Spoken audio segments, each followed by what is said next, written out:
Welcome to the Penny Bloom Podcast. Ain't another place that has got more bombast. Romp past your mom, dads, listening to Tomcats, talking everything that make you sad. We don't want that. We're here to make you smile. Put your mind at ease. Peace, love, and bloom, and always praise Keanu Reeves. This what we about. This some weeding now. We'll talk until we can't no more, and then we peacing out. Alright, let's go. Penny Bloom Podcast. It's the Penny Bloom Podcast. Penny Bloom Podcast. It's the Penny Bloom Podcast. Penny Bloom Podcast. Penny Bloom Podcast. Hello, everybody, and welcome in to Fire and Bloom, a House of the Dragon podcast presented by the Penny Bloom Podcast. It is I, Colton Robertson, and today I am joined by Joseph George. What's up, homie? Oh, what up, what up? Always a pleasure to be here, and man, I'm ready for this one. New Been ready for a Game while. of Thrones! Whew! That's something you can't say a whole lot. Very often. If ever? Yeah, no, this is the first time, I guess, really. Since Game of Thrones run, and like for this podcast, it's very special. Our very first episode came out 1 week after the finale of Game of Thrones, where we discussed Game of Thrones in its entirety. Deep dive into Game of Thrones, episode 1 of this podcast. Wow. So we're coming full circle here with its first ever spinoff, being able to cover it scene by scene, week to week, every week for its run. I'm very excited. And like I said, this is Fire and Bloom, a House of the Dragon podcast. Are you fucking ready? I didn't think this day would come, but I am so glad that it's here. Oh, and that we're doing it now. I am too. So we've got season 1, episode 1, The Heirs of the Dragon, written by Ryan Condal and directed by Miguel Sapochnik. Miguel Sapochnik, the director of all of your favorite Game of Thrones episodes. Did every battle. Battle of the Bastards, Battle of Winterfell, Battle at Hardhome. He did all of them. The Bells, season 8, episode 5. Yeah, he's got a knack for it all, you know. He's got the action on lock, and this was such a great way to open the season. Do you want some broad scope thoughts before we dive into a scene by scene here? I think I could just say that, like, the difference I could tell immediately from here in Game of Thrones was visually. Maybe not like the later seasons. The later seasons looked beautiful and great. The show's always looked great, Game of Thrones. It's never looked bad. But here, it was like, now we're in 2022, and let's show you what we can do now. Every fucking shot was just gorgeous. And I had a little thing that I texted you last night after we watched it for the first time, where I asked if you were going to rewatch it, and I had some things for you if you were, but you didn't see it before you rewatched it. So I'm gonna do it this week, but then from here on in, I wanna get you involved on this. I wanted a favorite character from the episode. Oh yeah, getting something there. Someone is literally weed whacking right here. Like, I mean, impeccable timing. Oh, there it is. But, yeah, we'll do that for now. What I have here is a favorite character from the episode, favorite scene from the episode, favorite line from the episode, and favorite shot from the episode. I thought that would be a fun little new thing we can imbibe this podcast with. You know, we've always just done scene by scene, gave our general thoughts. I was like, you know what? Let's get specific with it. Let's talk about the best things about it for us. And we got a whole mess of characters to get involved with this week. And I'm debating, should we start the show off with those, or should we do the scene by scene and reflect on it with those? You're muted. This episode, there'd really be no way for me to... I could tell you my favorite character. That'd probably be the only one that I can go, like, off the top of my brain. To pick out a favorite scene, maybe I would have to be, like... Maybe during the episode, I'd be like, ooh, okay, this one. But I guess in the future, whenever I would have these prepared beforehand, it would be nice to maybe do it at the beginning, or I don't know. All right, cool. Well, then this week let's do it after. Let's do a scene by scene, and we'll you'll hear all the scenes in succession. We'll talk about it, and then we'll reflect. So, are you ready for a scene by scene breakdown of the first episode of House of the Dragon? Oh my god, I'm ready. Let's get it. So, we start with a prologue. We're gathering at the end of the first century of the Targaryen dynasty. We've got Rhaenyra narrating here, informing us that we're watching a council at Harrenhal, which it's wild that this is what Harrenhal used to look like, because later on we see it with Arya and Gendry and Hot Pie, all Pie. Yeah, Hot Pie, man. All being prisoners there to the Lannister army. So super fucking cool that Harrenhal used to be this massive, majestic looking epic palace, I mean, still dark, still grim as fuck, still somewhat collapsing, but massive in scope compared to what we see Harrenhal as later. And this meeting's being called by King Heirs Targaryen, who is played by the man who played Bib Fortuna in Star Wars Return of the Jedi. No way. Yes. Wow. Wow. Who would have? Who'd have thought? I never would have put that together. No, I found it on Twitter. I was like, okay, shout out to this guy. That's going to be one of the first things I mention, because, I mean, we got Game of Thrones Star Wars crossover. I'm going to mention it. Automatic. But, though the family is going strong, with, 10 dragons, this king's health is not doing well. His kids have died, and the problem of who the successor is in question. So there were 14 bids made to be the successor, but only 2 were truly considered. Princess Rhaenys Targaryen, played by Eve Best, and the king's that was the king's oldest descendant, and her younger cousin, Prince Viserys Targaryen. And due to the fact that Prince Viserys Targaryen is a man, he won the bid. He becomes the heir to the Iron Throne. And I was like, man, this is just really early to say this, but I really like Rhaenys Targaryen. Oh wow! Yeah, I think she's going to be an awesome character. Her relationship with Corlys later on in the episode, her husband, the way they're talking shit on all the dudes who are all fighting each other in the pit, and she's like, can't believe the war didn't start as soon as somebody got fucked over. That's right. These dudes have never smelt war. They're just fucking. They got balls full of seed, and they're ready to fucking fight. I was like, damn, man. I fuck with Rhaenys, but yeah, I didn't even at the flashback. I didn't even put the two together that was the same person. Yes, hello. It's only been 10 9 years? 9 years, 10? yeah. Yeah, okay, yeah. I don't know why I thought it was such a massive time jump whenever King Viserys. Is that how you say it? Viserys, yeah. Learning names is going to be... That's what I remember about Game of Thrones. It's going to be hard. It's going to be hard. I will be here to help you every step of the way. I feel like I've got this down pretty good, most of them. I feel like Game of Thrones, watching it so many times, has prepped me to be ready for this. And I feel like I've got a pretty good handle on who everyone is. But yeah, Prince Viserys Targaryen, soon to be king, as after this, we jump 9 years into the future, but I love that Rhaenyra notes that the council had been called to prevent a war over who would be in charge post Jaehaerys' rule because, quote, the only thing that could tear down the House of the Dragon was itself. I was like, ooh, if that ain't true.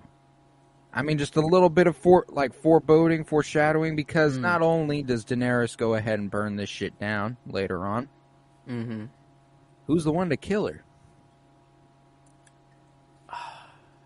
Aegon Targaryen. Damn, dude. Damn, bruh. But, yeah. Like all the little connections you can make.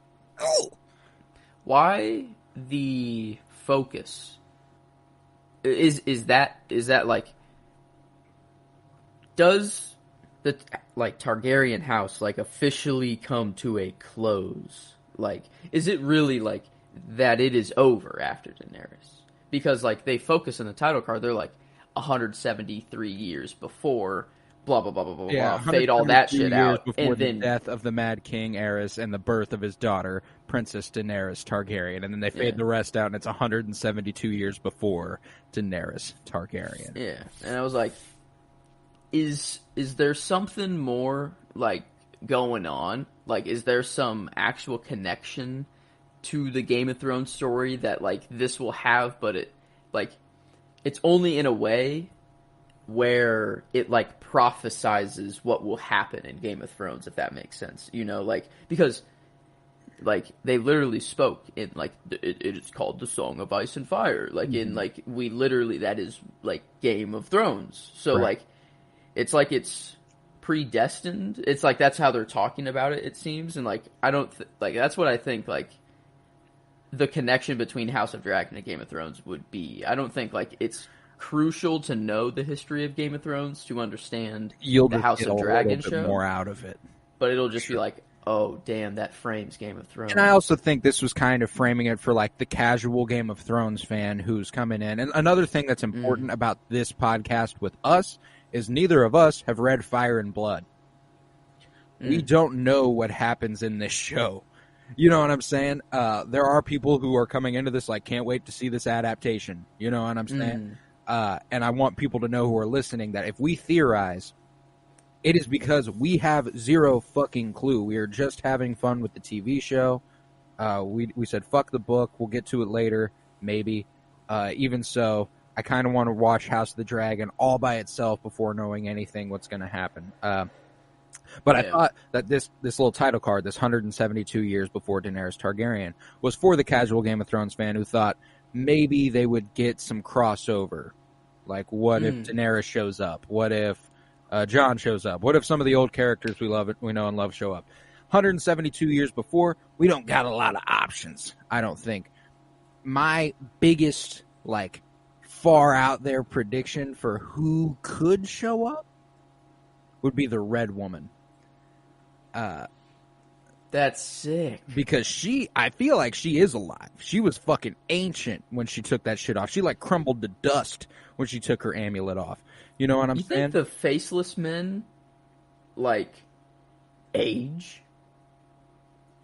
You know, like... That's a good question. How long? I was just trying to think of any other character. Like, maybe... like, maybe I could see like the organization popping up at the very least, you know what I'm saying? Like, and that's the thing. I'm not like depending on these things for it to be fun to watch. No, I think I already love this first episode all on its own. It's fucking fantastic. But I was like, you know what? Like, if we were to get crossover, I feel like it would be fun. I think you might have just hit that on the nose. I think that's like for sure like the cameo that will pop up like this season. The Red Woman, that'd be kick-ass. Who else? Like, I don't think it could be anyone else if they wanted to bring someone. Well, and that's the thing is that like she was ancient, but like I don't know that she was actually 200 years old. You know, like the body probably breaks down at like well before that. So like, you know, never know. But fuck it. But after this title card, we get the dragon. We got Syrax and Rhaenyra riding on his back, soaring over the clouds of King's Landing. Is that dragon included in that size chart? I'm not this sure. One? I'm not because sure. Syrax, Syrax. Oh, wow. It's like a mid-tier. It's not big. It's really not that big. It's like 1, 2, 3, 4, 5, 6, 7, 8, 9, 10, 11th. It's the 11th. Oh, that's so sad. That makes it even sadder because they have 10 dragons and she gets the 11th. You know, she's always been pushed to the side and like not thought of as the heir, and then she gets the 11th dragon. Oh, come on. I see you. What a connection to make. But yeah, this little, I don't know, last time we saw a dragon flying over King's Landing wasn't the greatest. And we even get like that, like a perfect mirroring shot where you get that view from the city going up, and you see the dragon fly overhead, and it's like, oh, I think we saw that exact shot, but with fire spewing out of its mouth. Yeah, in season 8, episode 5. I remember thinking while watching that, I'm like, wow. Whenever we saw a dragon fly over King's Landing, we're like, oh my god, there's a dragon over King's Landing. Like there's just a dragon, like in the first place, you know, like, oh my god. But now it's like, oh yeah, these people see dragons fly every day. Commonplace. They don't even look up. They know the smell, even. It's like, oh, you've been on Dragonback? Really? Like, do you think it's the dragon, or do you think it's the air? You know, like, what would riding on Dragonback smell animals like? In general carry a smell. You know, like, if you've been around a wet dog... That's fair. You smell like a wet dog. I wonder what the heck a dragon smells like. It's a good question. It's much to think about, to be sure. But we see Rhaenyra land Syrax here, and she hops down, and these shots of her from behind. Man, was this reminiscent of Daenerys Targaryen big time. Like, I was like, that might as well be Emilia Clarke standing right there. They did a fantastic job casting, and also getting the hair and the wardrobe right to where it just felt so...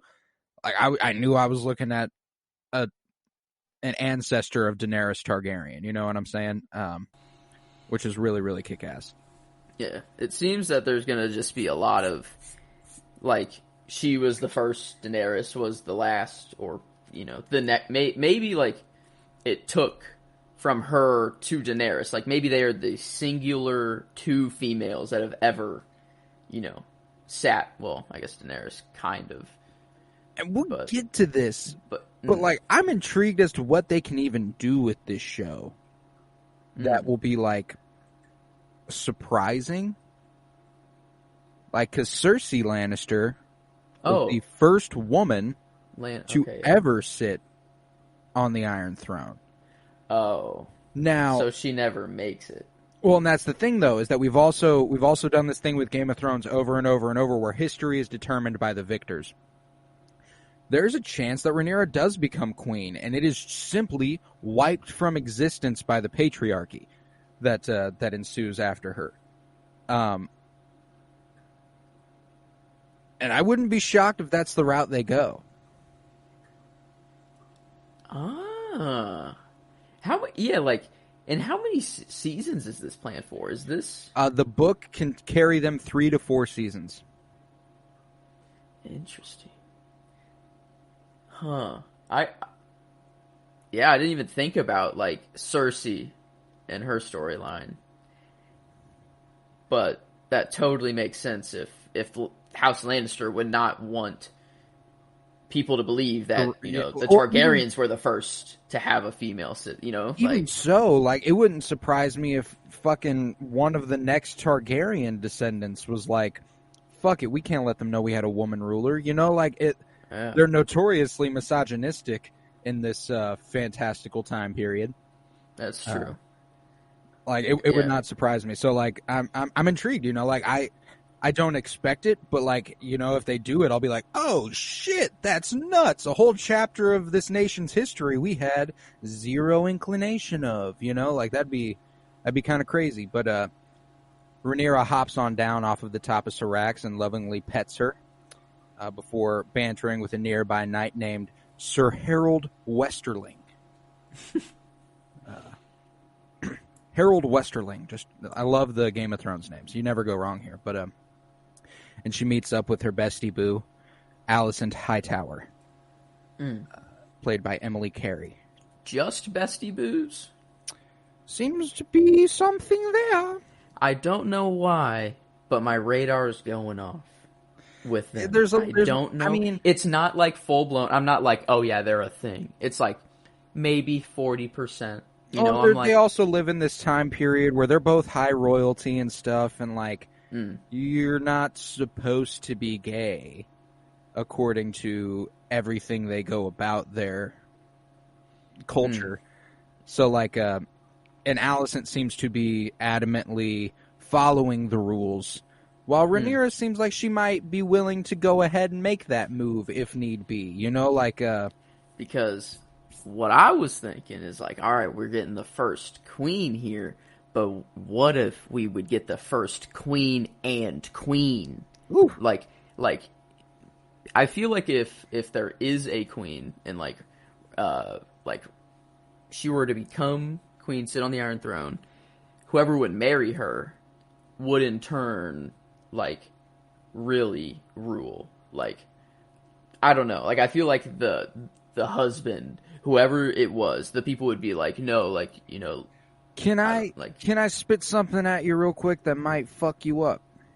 Okay, I like that. Let's think about Jon Snow and Daenerys Targaryen's relationship. Their relation was aunt and nephew.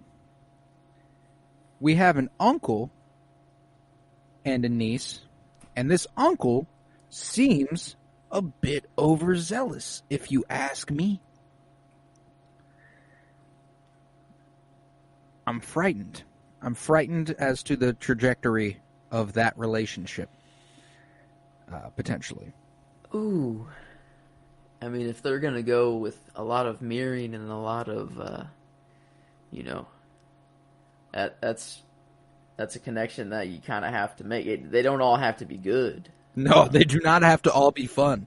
They can be like, oh no, oh god, oh fuck.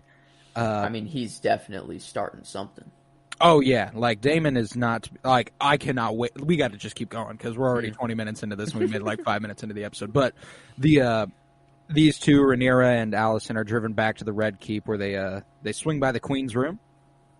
Rhaenyra's mom, named Emma, is very pregnant and very uncomfortable. And Rhaenyra's like, you know, it's a travesty that everyone's more focused on the baby than the woman having it.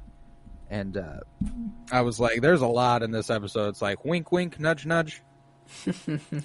Real life shit. Oh, yeah. And that's what I love about this. You know, they still managed to ground it in such a fantastical Game of Thrones way while still being like, yeah, this is very relevant. You should listen to this. And, you know, Emma says, this discomfort is how we serve the realm. And Rhaenyra's like, well, I'd rather just, you know, go into battle, be a knight, do all that shit. It's like, we got ourselves a little Arya Stark here. And the Queen responds, you know, the childbed is our battlefield. We must learn to face it with a stiff lip.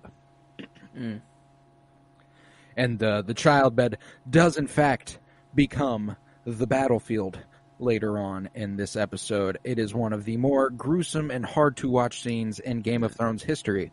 That was insane. It's insane enough to like go ahead and do that to show, but then to show it with that much detail was like, it was intense. Like, whoa. Like, I was like, I read a fucking interview with the showrunners before the show started, Ryan Condal and Miguel Sapochnik, talking about how this was not going to have as much gratuitous sex and gratuitous violence as the original Game of Thrones run. And I watched this first episode and was like, bro, this is just Game of Thrones. Like, I don't know. Yeah. It's not missing a beat for me. I'm going in, I'm about to, you know, I'm watching with my girlfriend. She's never seen Game of Thrones. And I'm like, you know, you've probably heard of Game of Thrones. You've probably heard there's a lot of gruesome, but like this one, supposedly it's a little more toned down, is what, like I told her before the episode, you know, like, you know, it's a little more toned down, is what like we've been hearing. Okay. You know, and then just everything in this episode happens. You have every single aspect of Game of Thrones in here. Just, I guess, no incest yet, maybe. Yeah, none clear. Some alluded to. It's like, yeah, I guess it's the only thing that hasn't quite made it through yet, full swing. But everything else was, we got the whorehouse, we got blood, gore, fighting. We got a dude's dick cut off. Yeah, so we got everything. Like, and that's the thing, and we'll get to that, but like the violence in this episode was, it's crazy. It was toned down, barely. Like, in Game of Thrones, when Daemon cuts that dude's head off, we watched that dude's head fall off. That's fair. You know what I'm saying? In Game of Thrones, we watched that dude's dick get cut off. Like, we get these alternate views of things that aren't quite as gruesome, but they're still happening. You know what I'm saying? And then I was like, okay, well maybe it won't be so gruesome. And then that happens later on in the episode, and I'm like, oh, this is the second hardest thing I've ever had to watch in Game of Thrones. First being Stannis Baratheon burning his daughter at the stake. Ooh. And a bunch of the, I don't know, Ramsay, Sansa stuff. That was hard. That was really hard to watch. I can't think of a scene that tops this one. It's like tough. This was not like I'm not one to get grossed out by blood or I look at all of that. I'm all for that, but like I don't know. I usually never have to look away from anything. But like this was the one time on a TV show where I was like, with it. It's not just the blood and the gore. It's like what it represents, what it's doing. Like, and they're literally doing it. You can't believe it's happening, and it's happening, and like the detail they're showing it, and like, I mean, whenever they did not. They were not shy in showing the details of this one, and I was like, I don't know, bit, but anywho, the childbed does become the battlefield later on, as Emma says here. But Rhaenyra then has to tend to her duties as the king's cupbearer at his small council meeting. I love the line that Viserys delivers to her when she shows up. He's like, "My cupbearer can't be late. Leaves people wanting for cups." I kind of fuck with Viserys, like straight off the gate. I think he's a pretty good, like, as far as this show is concerned, so far, he's our Ned Stark equivalent. Oh, yeah, he's. I guess even though he decides to try, the decision he makes questionable, very. Everything else in the show, he was kind of the one where I was like, I'm like on his side already. Like I don't know. Like he seems, I guess, in Daemon's eyes, a little weak. Maybe he's not as violent as people like him to be. But like, he wants to appease everybody. Like he wants to be the good king, and he wants to carry on that peacetime rule that Jaehaerys carried, So like, I fuck with it. And, the decision later on, it sucks. It's the fact that he kept trying and trying and trying for a boy that really sucks. Put Emma through all that hell and pain to have a boy, and then ultimately is just like, you know what, never mind, fuck it, Rhaenyra, yeah. Like, that kind of sucks. But I did appreciate that they were like, no matter what, Emma's gonna die. Yeah, that's true. They were like, no matter what happens here, she's not going to make it. But you do have the opportunity to save the child. Do you think that it was them saying that she's gonna die no matter what, or like they didn't even think of saving the mother over the child? It was so out of their minds that they wouldn't do it, that like, oh, obviously we would save the child if we're going to save one of them because it's your son. It's possibly your heir, so we will save, obviously we're not going to save That's a good point. I didn't consider that. I thought it was like the medical situation. The way he presents it to him is like, you can either save one of them or lose both of them. Okay, that's fair. Yeah. But I didn't know whether to take it like lose one of them or lose both was like, I guess that does just mean that she's gonna die no matter what.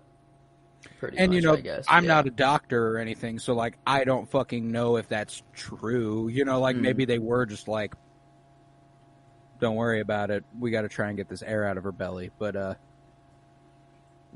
man, regardless, tough scene to watch. Anywhoozle, Viserys seems unbothered by most of the matters of discussion here. Includes a potential threat to shipping lanes and the absence of his brother, Daemon, the commander of the City Watch, position we've seen formerly filled by Jaime Lannister, Sir Bronn of the Blackwater. Well, and that's the thing, is that there's a distinction between the King's Guard and the City Watch. That because like I thought about the Mountain, bringing up the Mountain here, but he was the leader of the King's Guard, not the City Watch. That's right. But yeah, he's not a regular attendee to these gatherings of the council. Daemon can't be bothered. And immediately I was like, I'm going to be intrigued by this Daemon character. I'm excited to see who this guy is. But why did he have to be in Morbius, dude? It's the only thing I can think of while watching this show is that it's the guy. It's not Morbius, you know, but he's in there. Hey, he was also Doctor Who. That helps. Oh, maybe I'll think of that more. That's more pleasing. Yeah, a little bit brighter there. But Lord Corlys Valerian, played by Steve Toussaint, our first black man in Westeros, it seems like. At least first black person of power in Westeros, it seems like. He's pressing the shipping lanes issue. Is quickly shut down by the hand of the king, Otto Hightower, who is played by Rhys Ifans, and I don't know if you recognize him. That's the Lizard from The Amazing Spider-Man 2 and No Way Home. So a little Marvel connection there for you with Otto Hightower. Yeah. Wow, in character I don't but in just his IMDb picture I immediately recognize him as that. But like in the show, he actually looks like he looks like one of the most compelling characters in the show. He feels like our Littlefinger equivalent. That's a good comparison. He's very, very smart, trying to get his daughter to comfort the king in this time. You know, you like fucking disgusting, nasty, you fucking nasty man. But he's pulling the string. You know, he's very strategic. That's it feels like I'm gonna draw those comparisons. You know, every time I feel like there's an obvious equivalent, I'm gonna try and draw those comparisons for sure. But Otto Hightower feeling like our Littlefinger, Peter Baelish equivalent here. But all these real deal issues, the shipping lanes and Daemon being gone, are quickly passed over for the tournament the king is holding to celebrate the imminent birth of his next child, who he is certain will be a boy, and who will solve the problem of Viserys' having no male heirs. And the Maester on hand is like, dude, I cannot guarantee it's going to be a boy, but I'm pretty sure I can try. Judging by the moons, it feels pretty good. I mean, you know, Viserys is only basing this off of a dream, you know. So, like, I guess he said it was like it was clearer than a memory. Yeah. So, who knows? But Paddy Considine, man, I really like the actor for Viserys too, Paddy Considine. I feel like he was doing that's another thing in this episode. The acting, I was just like, we are back, baby. Like, this was so Game of Thrones, it was nuts. You know, like, the writing, the acting, everything felt so right. I fucking loved it. For a first episode, a whole series premiere, like, I don't think I could have really asked for much more. Like, oh, absolutely not. This was, like, I was watching this just, even, we see the dragon fly over, and I'm thinking to myself, like, I would have really liked never seeing a dragon in the promo for this show, and then them just being like, boom, fucking dragon, baby, you know? But the thing that, like, made me go, oh my god, we're back, is just the wagon transporting Rhaenyra and Alicent Hightower back to the castle, moving through King's Landing. I was like, oh my fucking god, this is King's Landing. We're fucking back. We're going to the Red Keep. You know, like, oh my god, I love it. I love every second of it. It was making me so fucking happy. And we see, like, the gates where everyone was trying to get in when Daenerys was about to invade and everything. Like, it's just really, really fucking cool. But next up, we're meeting Daemon, who is draped across the Iron Throne. You know, and I like that Sir Harold leads Rhaenyra, and he's like, oh my. Like, I should kill him for this act. And Rhaenyra's like, it's okay. Don't worry, he's just being a smartass. And talk about this Iron Throne, though, man. Ooh, like, this is the one that you've heard about in legend. You know, like, there's I can't remember who says it. I think it is Viserys. Not Viserys in this show. Viserys in Game of Thrones. Dany's older brother. Who's like, you know, I heard it was 80 feet tall, made of 1,000 swords. Yeah. This looks like it was made of 1,000 swords. You know what I'm saying? Like, this is what the legends were about. And if they're there, then they're not there in Game of Thrones. I mean, are we going to get like another dragon burning all of the surrounding sword? Like, how are they going to go? I don't know. Or are they just removed? Maybe they're like, we got to get a new throne in here, man. It keeps cutting Viserys. It's getting bad. It's getting bad. He's got an infection, and he just sat on the throne. Yeah, maybe that's the true power transfer, is that you just get cut so many times on the Iron Throne, the blood and the just disease of the previous king is just left there, and it goes into your body. Then it's just some magical king infection that just keeps you cut. King's disease. Nas would be proud, but I did love these shots of Daemon draped over the Iron Throne. The way like the top of the throne's like blurred out behind him, and he's like leaning down towards the camera. It's like, oh, that shit looked lethal. But they speak some High Valyrian to each other, and they're easy back and forth. It's clear that they get along. They have a nice rapport, you know, like they're not enemies of any sort. And he's rather assured that he will be Viserys' heir and is Viserys' heir, and he's fine. And he's back in town for the tournament, and you know, he's talking all that shit about how like I'm the heir, and she's like, well, then for all our sakes, I hope I have a fucking brother. You know what I'm saying? Like, he's like, I love you, dude, but damn, you crazy. That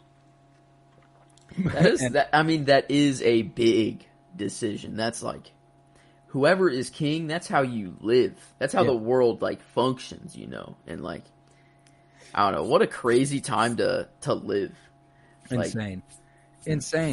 But he's back in town for the tournament, and they lapse into English as he's like, turn around. And I was like, no. But she pulls her hair aside and takes off her necklace, and he places a new Valyrian steel necklace on her. She says it's like Dark Sister, naming his sword. Now you and I both own a small piece of our ancestry, he says, as he puts it on her. Insane that in Game of Thrones there was only enough Valyrian steel for like, what, 3 swords? Yeah, we had 2 were melted down into 1, and one was melted down into 2. Oh yes, Ned Stark's ice was melted for Brienne and Jaime. Yeah. Arya has a Valyrian steel dagger, which feels like we might have a little connection to here. Oh yeah. And given that it was so focused on during the conversation about the Long Night, I don't know, felt pretty damning. But yeah, and then Jon Snow's Longclaw, the House Tarly sword. I can't remember what it was called. But I guess here they have enough to just fuck around, make a necklace. Yeah, they're like, here's a necklace made of Valyrian steel. Damn. But they didn't even. This shit was just making me go, incest. Like, they felt so, like, at least on Daemon's end. Like, I wasn't getting vibes from Rhaenyra, but, like, Daemon was like, you are lovely. You know, like, that's what it felt like. It didn't, you know, she turns to show him, and he says softly in High Valyrian, beautiful. And I'm like, Yep. I mean, it's part of the show that we're just gonna have to. It's gonna happen. I don't think HBO can make or George R. R. Martin can write a story without incest. I don't know. I don't know if it's in his power set, but yeah, with the mirrorings of, you know, that we currently have, it makes sense if it's gonna go there. Yeah. So. Yeah, we'll see. But upstairs, maesters are attending to the king, who has a small little wound on his back that won't heal from a small cut on the Iron Throne. And I have a little theory as to what this is. We get mentions by Viserys later on in the episode of the doom of Valyria and how the dragons brought it on. And I don't know if you recall what the doom of Valyria was in Game of Thrones, but it was grayscale. Oh. Now, if this Iron Throne was forged by the fire of the dragons, I don't know. Maybe homie got infected with something, you know. And like, I'm not fully in on that. But the fact that they focused on it and were like, it won't heal, like, made me go, I think he might have a touch of the grayscale. Because no matter what, I'm fairly certain Viserys Targaryen will not make it out of the first season. Nope. No way. He's too good a guy, you know. Like, even though he has made some shit decisions and he's a king and shit, like, if he is our Ned Stark equivalent, which I feel he is, he's dead. I think by the hands of Daemon. Yeah. I mean, that's or Otto. I feel like Otto. Ooh. I just do not trust that man. At the hands of Daemon, but at the string pulling of Otto. Maybe, like, Otto turns them against each other. The only thing that can take down the House of the Dragon is itself. Okay. Otto knows that, too, you know. Fuck with that. I fuck with that! But, you know, he's been cut, his back's been cut on the Iron Throne, good old Viserys, and he's like, it's no big deal, and the Maesters and Otto seem to think otherwise, because he's like, you know, the worries of the mind can affect the body.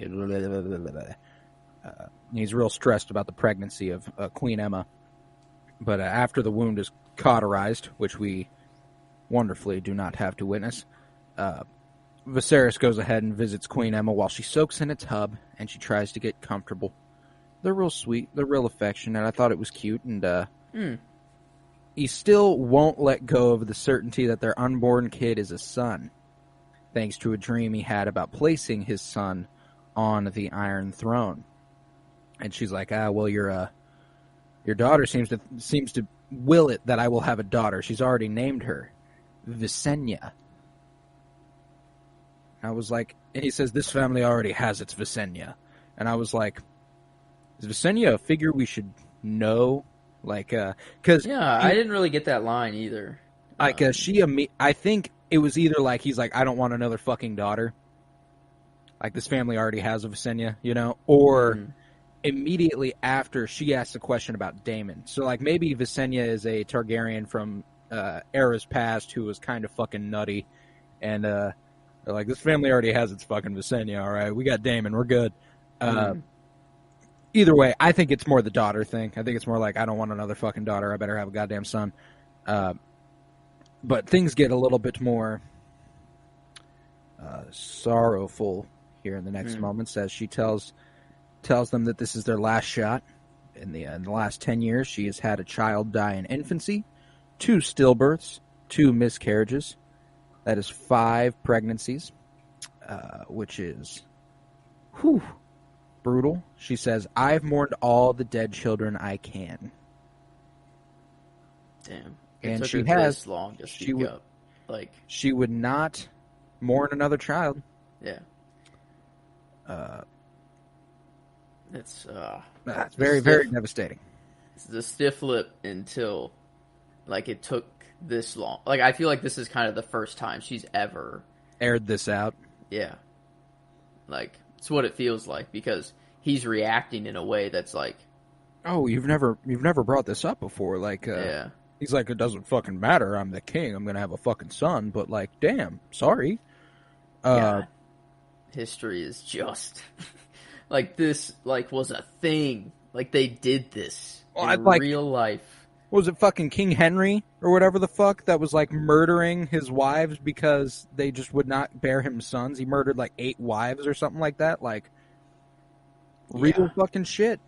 Real shit. Really devastating. But next up, we get a cut to Daemon, who is addressing the City Watch, and here at 19 minutes 7 seconds, I'm fairly certain we got a cameo from Nikolaj Coster-Waldau, the actor for Jaime Lannister. Now, I don't think he's not prominent in the scene. It's just a cut. But I think if it's not him, I'm fucking bewildered by how much it looks like 19 minutes and what? 19 minutes, 7 seconds, I believe. Like, I noted it because I was like, yo, that is Jaime Lannister under that helmet. I just fucking know it. As a member of the City Watch, which I thought was also fitting because he was the leader of the City Watch in Game of Thrones when the show started. So, like, I was like, I feel like it makes sense. But yeah, 19 minutes, 7 seconds there.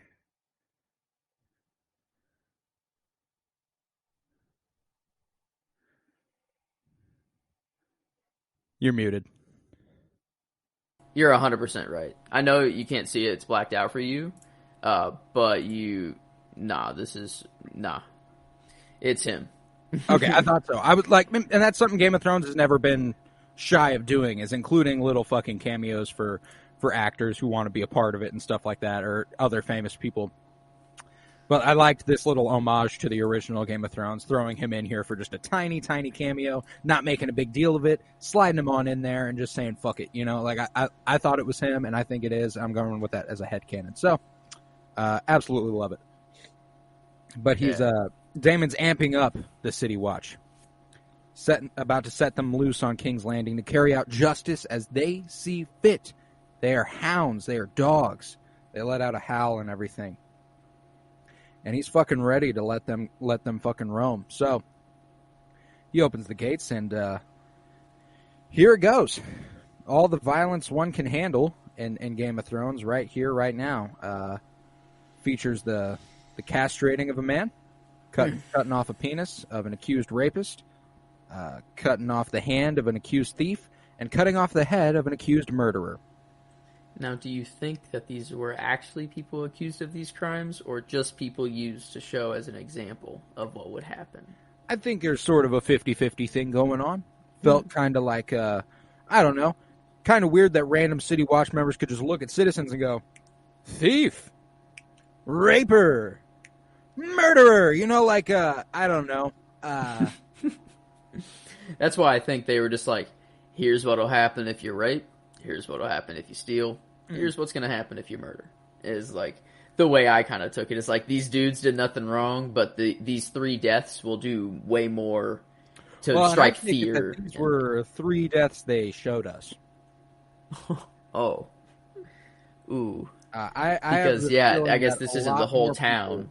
Yeah, they had to do this everywhere to let everyone know. Yeah, they showed everybody breaking up, you know, like there were 4 separate paths taken. That's this was true. Just one little section of them. Yep. Ooh. And I got to point out that Daemon Targaryen's armor in pretty much every scene that he's in is fucking insane. Like absolutely fucking gorgeous, and it's even better later on in the tournament with that helmet with dragon wings and shit. I was like, woo! And we'll get to that more later. But like, I just thought the fact that they build these things, they create them, they meld helmets to fit the characters wearing them, they build sets up to a certain height, they do all of that, you know. Like I couldn't help it when I was watching that, like watching the tournament and saw Daemon Targaryen with the winged helmet and stuff, think the Thor Love and Thunder and go, why couldn't you build Thor a helmet? Yeah. You don't have the money for that? Wow. I know you do. Game of Thrones, HBO, they just, you can tell the different, like, you can tell the difference. And, like, it is visually, like, just better. Because it is real. Like, that's the thing. It's like, it is real. So there is no question of, like, oh, what's visual effects, what's not. And it's impossible to see, like, the blend of where the change happens. You know, like, whenever it's showing King's Landing, you're like, all right, is that a real building that I'm seeing, you know, in the back? But obviously, all the 50, you know, miles of things I'm seeing in the background are fake. But, like, it's like, where they're standing is very real. Like, even at the beginning with, like, Harrenhal. Like, they built that setup to a point. You know, you see this giant, epic landscape, but, like, where you see the king sitting and its background and everything, they built that set. It's not a green screen there. Like, that's... I'm not saying that visual effects ruins things, but it's a lot better and a lot more satisfying when I know it's there. And I know that they put the money into the craft to do that. You know what I'm saying? Like, I just thought that shit was awesome. But, you know, after this whole wanton violence by Daemon Targaryen and the City Watch, Otto is in the middle of, you know, bemoaning these actions by Daemon to the king when they walk into the small council chamber, and Daemon is sitting there with a smirk on his face. He's very happy to have helped clean the city up in his vision. He calmly explains, you know, that he was just cleaning up King's Landing ahead of the influx of visitors for the tournament. You know, I want these people to be safe. We can't have people running about doing whatever they want. And, you know, the king's like, you know, I don't love it. Wish you wouldn't have to kill half the people in my city to do it, but you know, it was effective, feels like. So you know what, fuck it. And he's like, just be a little less heavy-handed. Damon's like, can't promise that shit, bro. I just might murder everybody in town. Yeah, and the interaction between Daemon and Otto of him like just getting under his skin and being like, "Oh yeah, your dead wife. You want my girl to warm your bed." You know, sort of like this whole fucking thing where Otto's like, "You should head back to the Vale, be with your wife," and Daemon's like, "Oh, the Vale. You know, the men are said to fuck sheeps before they fuck women, and I can tell you, the sheeps are more beautiful."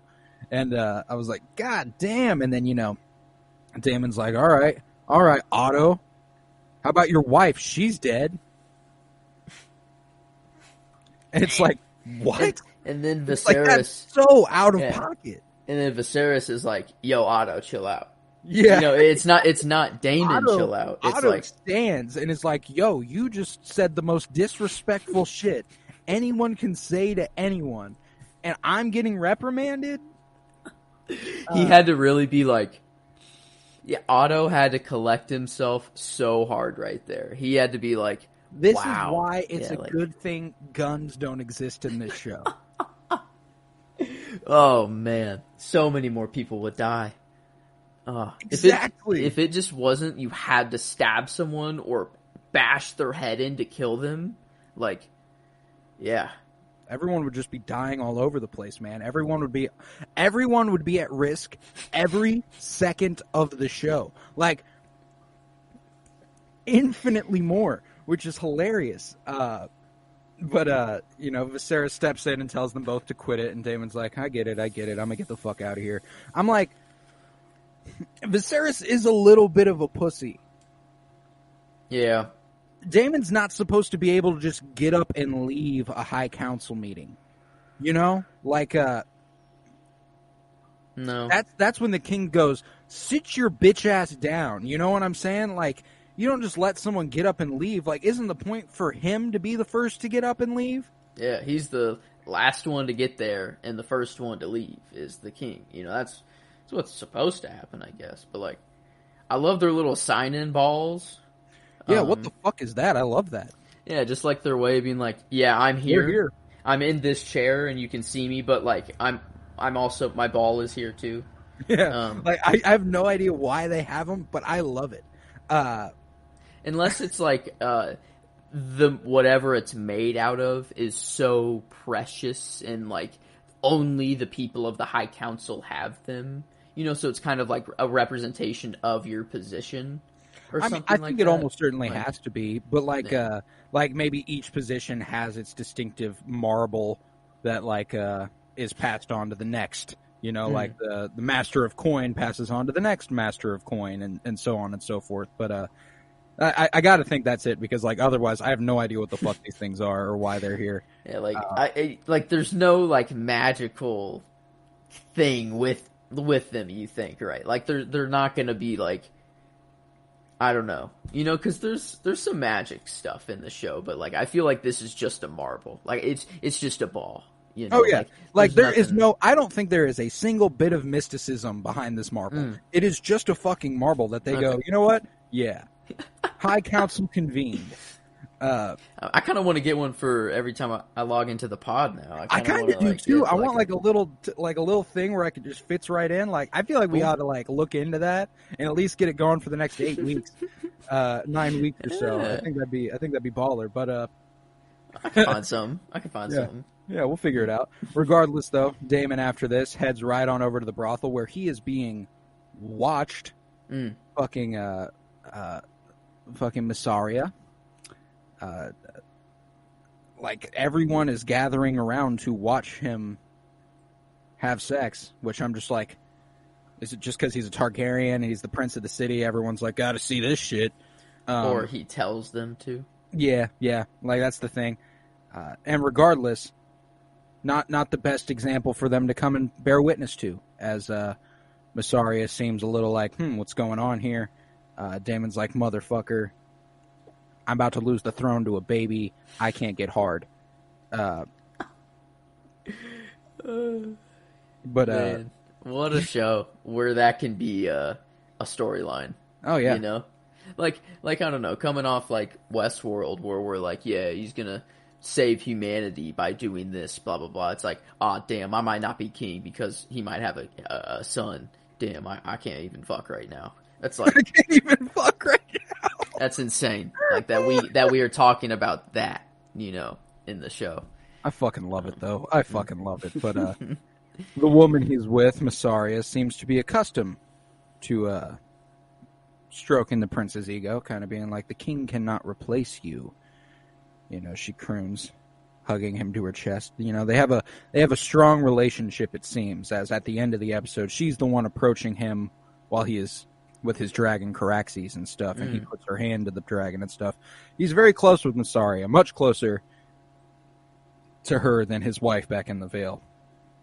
Seems that if he's who is capable, apparently uglier than a sheep. Yeah, if he's capable of love, this is the one. This is, I guess, the one, is what it seems like. But yeah, or maybe it's, I don't know. I think like if he's gonna marry anyone or want to, it's gonna be someone with his own blood. I think so too. So I think so. But after this, it's time for the fucking tournament, baby. Be a nice bloody affair here. The crowd cheers when Viserys opens the proceedings by announcing that Queen Aemma has entered her labors. Rhaenyra shows up real late, like she's want to do. Pulls up. Viserys is like, motherfucker, sees her and everything, and is like, all right, gotta let them know. Gotta let the people know that she's in her labors, though. Can't be distracted. But the first few runs here reveal that Sir Criston Cole, an unknown in the court, is quite good at jousting. And Rhaenyra asks, like, who the fuck is this guy? And he's like, he's common born. That's about all I fucking know. Sir Criston Cole, feeling like our Jon Snow type for me. Feels like he'll be like the good guy who you're like, yeah, I want this guy to be okay. Like, he better pull through. It's kind of how I'm feeling about him right now. I dig. We'll see, We'll see, to be sure. But up next, Daemon is here, and he's got that badass winged helmet. He gets to choose his opponent because he's the prince to the city, and I'm assuming probably a previous winner. Probably gets something like, you get to pick your opponent, buddy. And he's like, you know what? I fucking hate that guy. I'm gonna pick Otto Hightower's oldest son. Let's do that shit.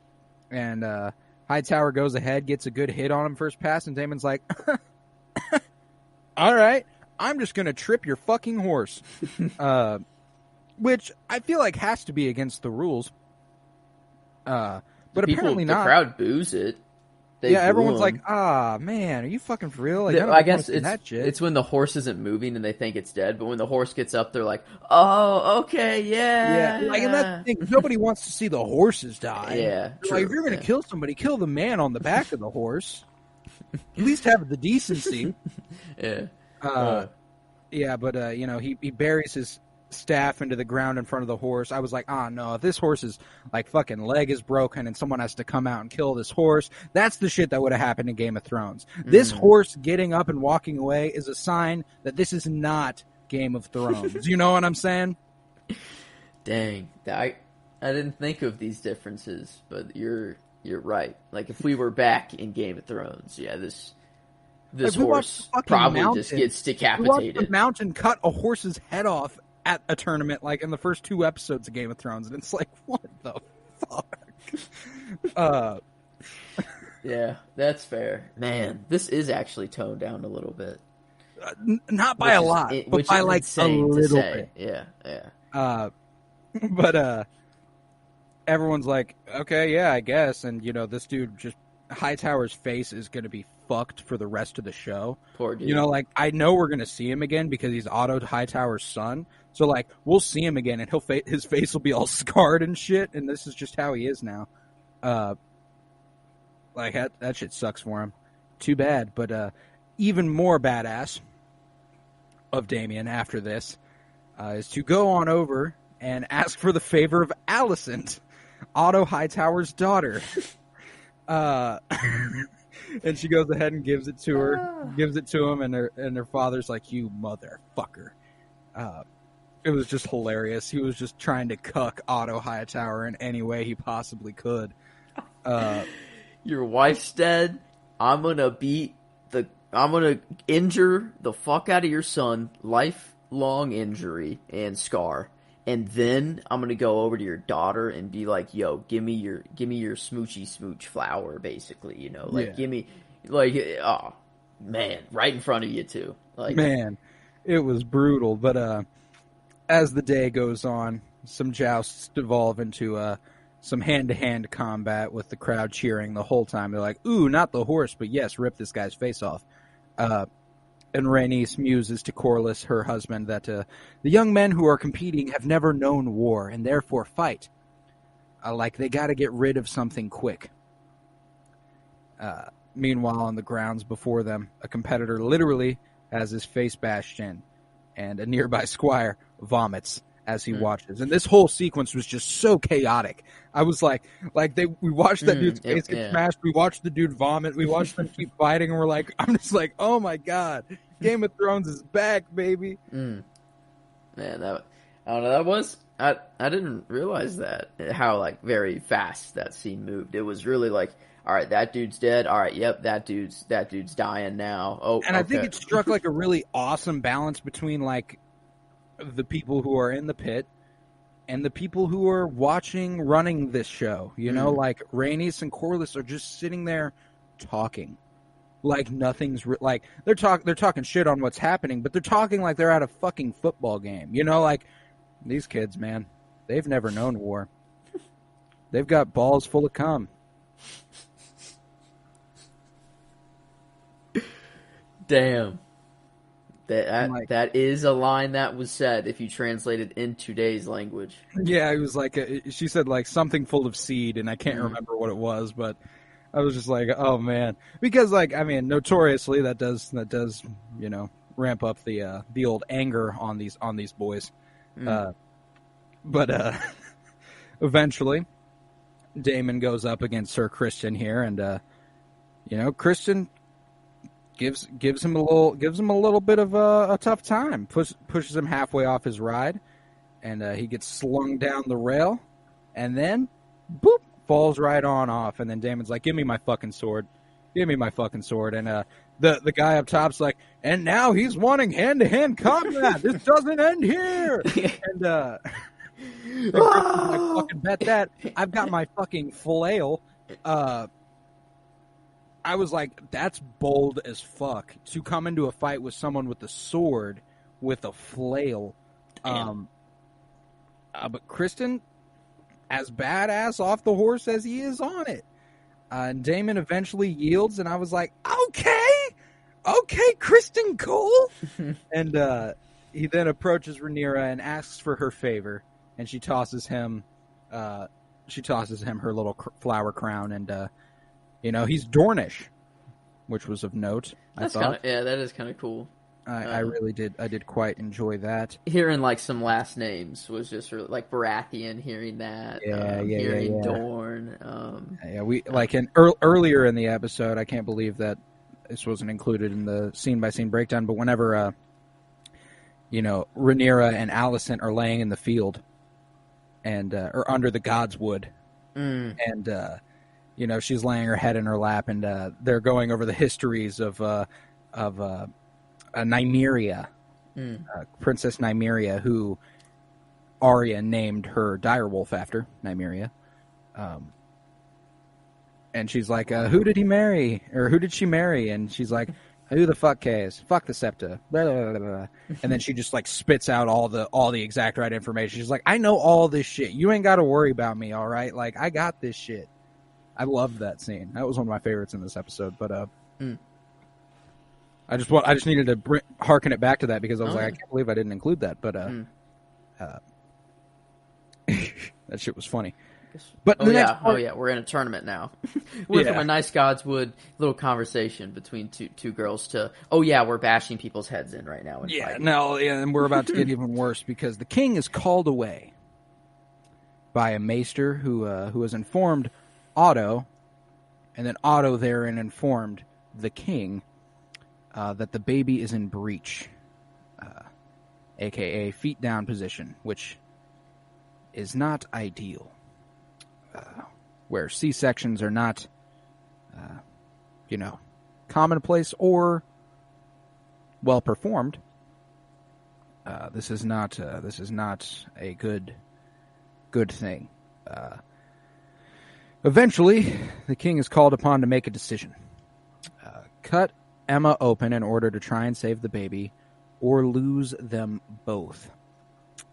Of course, the king gives the order to go ahead and slice and dice away. And, of course, his wife has zero say in what's happening. No decision to be a part of for Emma here. She has no... It would have been nice I would have loved if he would have gone over to his wife and gone, what do you think we should do? You know? Like... I don't know.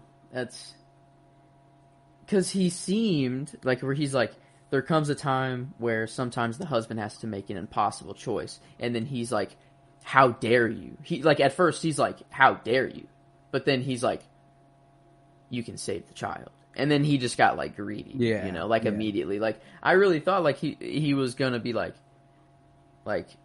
this is it, like you're going, there's nothing we can do for you, but there's a chance we can save the baby. It was the fact that he just didn't include her at all. Like if he would have because here's the thing, if he would have gone to her and gone, all right, we have two options. We can try and save the baby and cut you open, or both of you will die. There's a relatively good chance that the mother of this child goes, go ahead. Yeah. I want my child to live on if there's no chance for me. And even if not, it's not up to you, homie. It's up to her. It just, because if he just gives her the opportunity, she probably agrees, but she has zero idea what's happening. That's another thing that lends to this scene being so horrific, is that she is scared out of her mind. She is not dying comfortably. No. She's dying in a state of sheer and utter panic, knowing that her husband has granted doctors permission to cut her open. And it's really disturbing. It's a really disturbing scene cut between Kristen and Damon's battle there, which I thought was effective. The whole battlefield parallel. They were... at this point... I don't know. Can't you give her a little more milk of the poppy now? Like, now that you're going to cut her open? Like, right. It feels like stuff is null and void. Can't you just kind of by the time the milk of the poppies reached the baby, you'll have that shit out. Like, go ahead and give her more of that shit, please. But nah, this shit was disturbing. It was disturbing. A lot of blood. So much blood. And the baby is born. it is a boy who Viserys dubs Balon. But Emma is dead. And Otto has to tell everyone in the royal box what has transpired. And then we cut to the funeral. And I'm like, I'm in between these scenes, I'm going, like, man, I wonder how long the show is going to run, because if they've got an heir here, they're probably going to have to fill in all that time all the way up to the heir. And then Rhaenyra says, I hope those couple hours my brother was born, my brother was alive, that my dad finally found the happiness he was searching for. Yeah, I'm glad I called this right away that the son wasn't gonna make it. I looked at Emily as soon as we met Emma, and she was pregnant, and Rhaenyra was talking to her in that room, and she's like, "This is our duty to the realm." I went, "Well, fuck, neither of them live." That's awesome. You know what I'm saying? Yeah. Like, yeah. Emma was not a part of the marketing for the show at all, nor was a baby. So I was like, I don't think either of them make it out of this, but I'm a hold out hope. And then neither of them made it out of it. So I was like, okay, yeah, that's about right. Yeah, I don't know at what point in the episode it was, but it was maybe when Rhaenyra was talking to her about, like, I don't know. It was, I'm like, all right, it's gonna be a son, but the son's gonna die, the son won't make it that long. He'll die in birth as well. He'll get what he wants, but only for a day, or whatever. Heir for a day. And man, and they kept building towards that a little bit, but then the funeral shot of, like, the mother's body and then slowly going down and then, like, seeing the little baby, it was painful, man. I will say, the funeral proceedings here, this is one of my favorite scenes, like, kind of Game of Thrones ever. Like, just this, like, a Targaryen funeral. Like, of course this is what they would do at a Targaryen funeral. This is how I want to go. Exactly. At first I'm kind of like, oh, this is kind of in bad taste. But then I'm like, I thought about it and I'm like, no.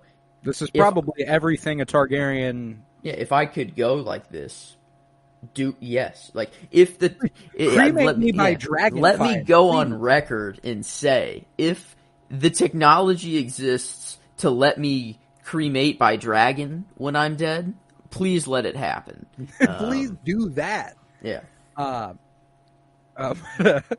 Rhaenyra says bitterly at these funeral proceedings that she wonders during those few hours her brother was alive if her father finally found happiness.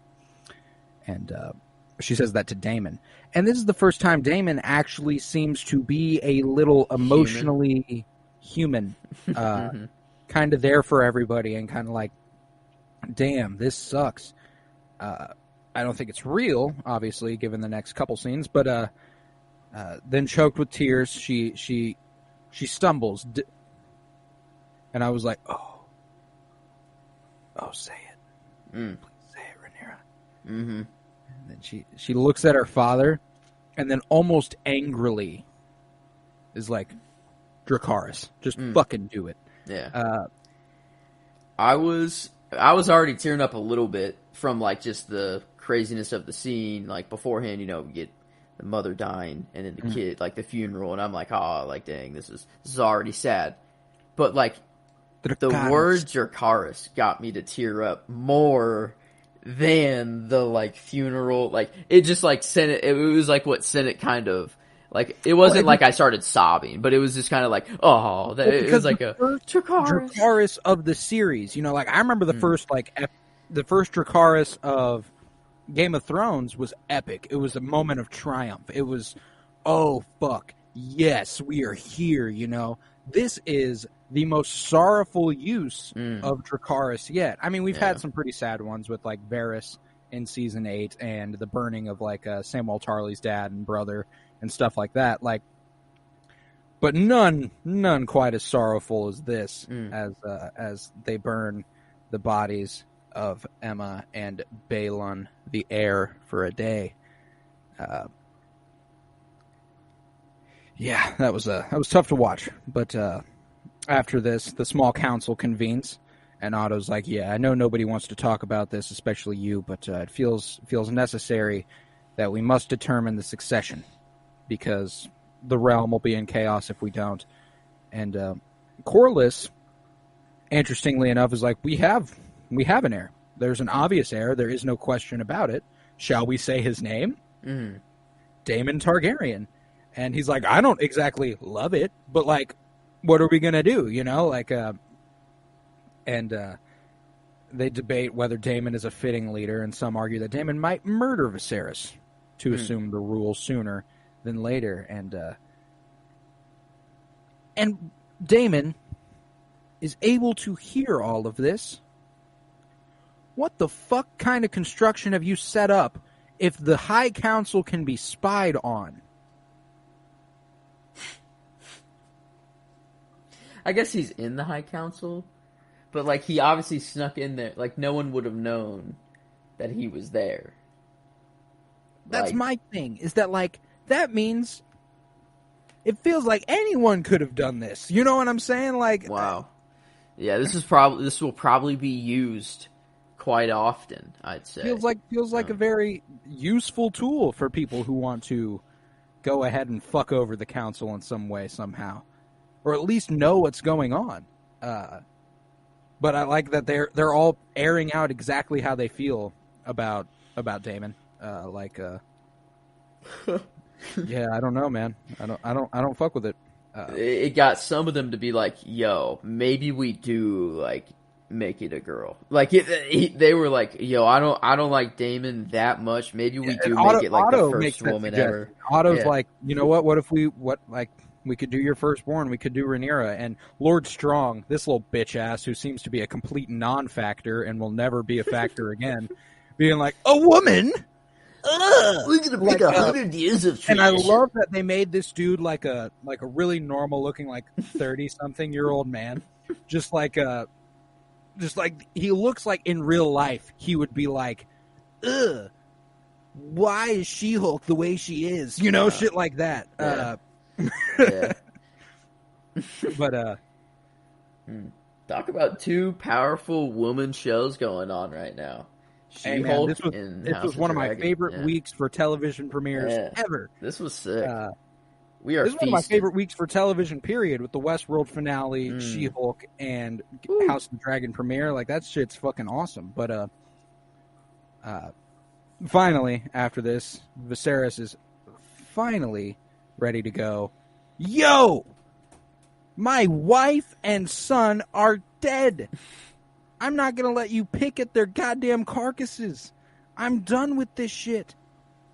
Oh, and I also love that, like, right before that, Corlys was like, "There is another option." Yeah. He was like, "No, my wife was the king who never, or the queen who never was." And Otto's like, "Just a fucking second ago, you were on Daemon's side. What the fuck are you doing, dude?" And I just love that. And they're like, "If we can't agree, how is anybody going to agree?" And then Viserys is like, "Dudes, shut the fuck up." It's like perfectly, like the decision that was made to make him king. It's like kind of mirroring the same situation. But this time he's like, "No, we can't even let it go to that. I have to be the one to make the decision." He's like, It has to be this way because whenever it happened to me, like, I think he feels like he shouldn't have been king. Like, I feel like that's kind of why he's so loving and not violent, because, like, he doesn't think he deserves the throne. Yeah, I have the feeling he is no... He had no intentions of being king, and now that he is king, is like, oh, fuck, okay. Which usually makes for better kings, the ones that don't want it. Want after power. Ones that do want it very, very much so, Daemon. I did love Otto's line at some point in this episode. I can't remember if it's here or earlier, when he's like, the gods are yet to create a man who is not, who does not want power. You know, I thought that was a hard line. Thought that shit was really cool. But regardless, Viserys storms out here, and Otto returns to his chamber, where his daughter Alicent comes home, she's very, very sad because of the passing of Queen Emma. It seemed like she worked for her pretty closely, it seemed like, at least with Rhaenyra, sympathizing with Rhaenyra because of the loss of her mother, and it seems like she has lost her mother as well. And Otto, in his chambers with Alicent, they have a nice little warm interaction. Makes it look like one of the few good guy characters we've met so far, until he tells her, I need you to go to Viserys and offer him comfort. And Alicent's like, to his chambers? Like, you mean his bedroom? And he's like, yeah, go see what he needs. And throw on one of your mom's dresses. Your dead mom's dresses. Rough. Yeah. Go ahead and do that. And I was like, oof. I'm seeing a lot of stuff on Twitter where people are like, I saw a tweet specifically that was like, I have the feeling this girl is going to make Cersei Lannister look like a fucking saint. And it was in reference to Alicent Hightower. And I feel like people are missing the point there a little bit. Like, I feel like Otto is the one that we should be a little bit more distrusting of. She's being manipulated by her father. And I didn't get that vibe at all. I didn't whatsoever. either. I didn't at all. She seems like very innocent. Like, she just seems... And that's the thing. Is she, like, really innocent, or is she really good at playing that way?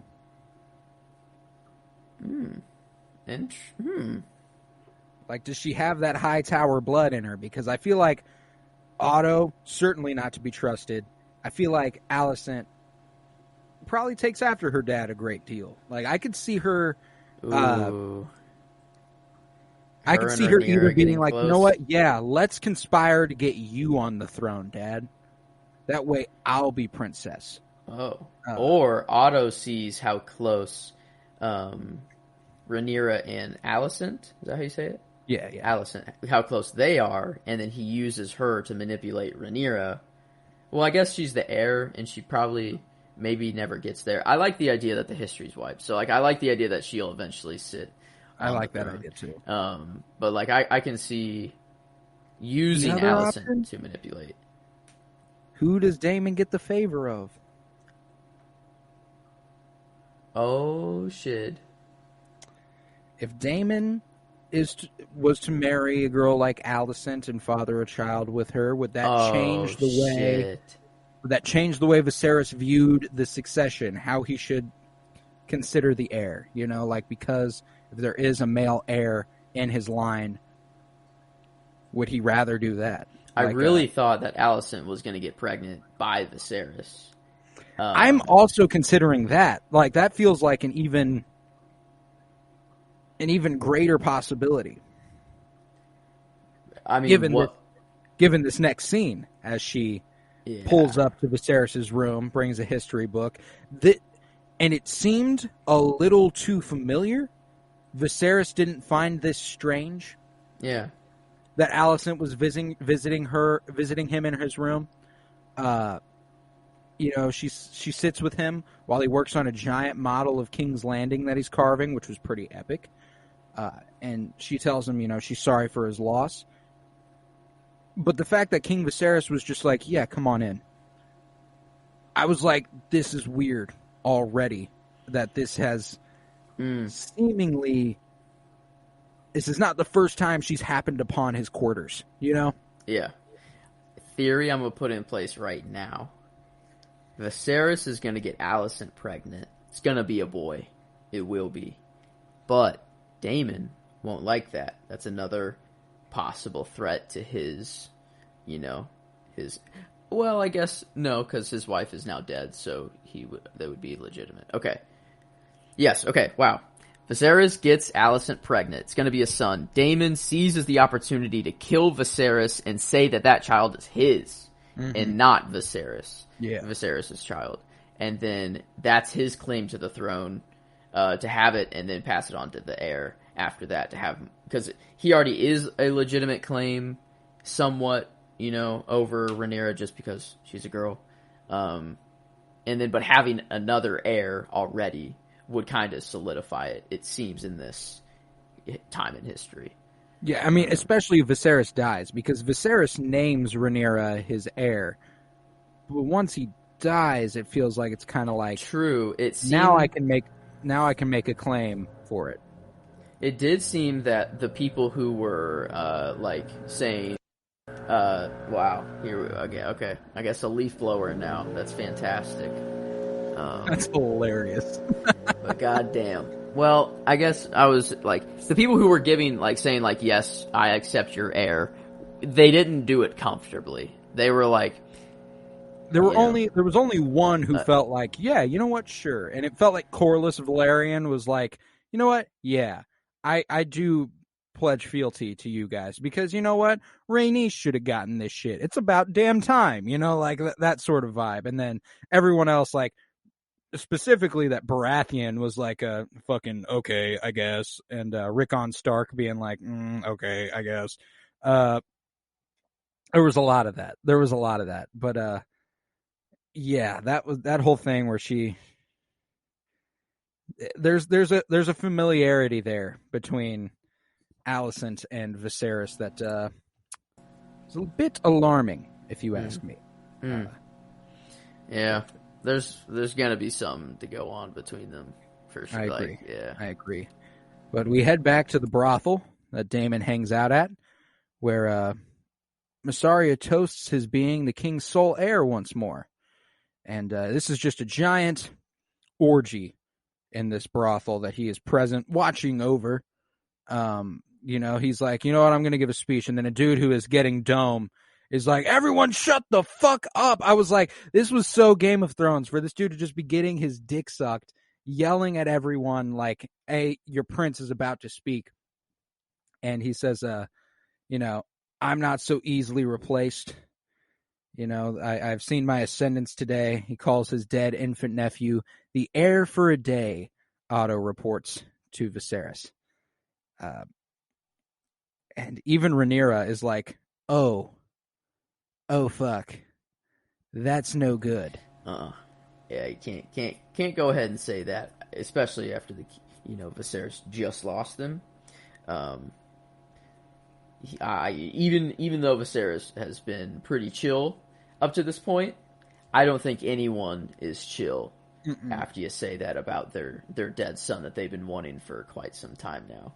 Nah, not one bit. This was like Damon's Wolf of Wall Street, I'm not fucking leaving kind of moment. Exactly. It's like it's basically him getting up. Like, I mean, that's basically like what The Office was, a big orgy all the time, and he got up in front of everyone and is like, "That's fucking right." I think it's really important. They mentioned it earlier in the episode when they're talking about the matter of succession. They're like, yo, we have handed this man an army of 2,000.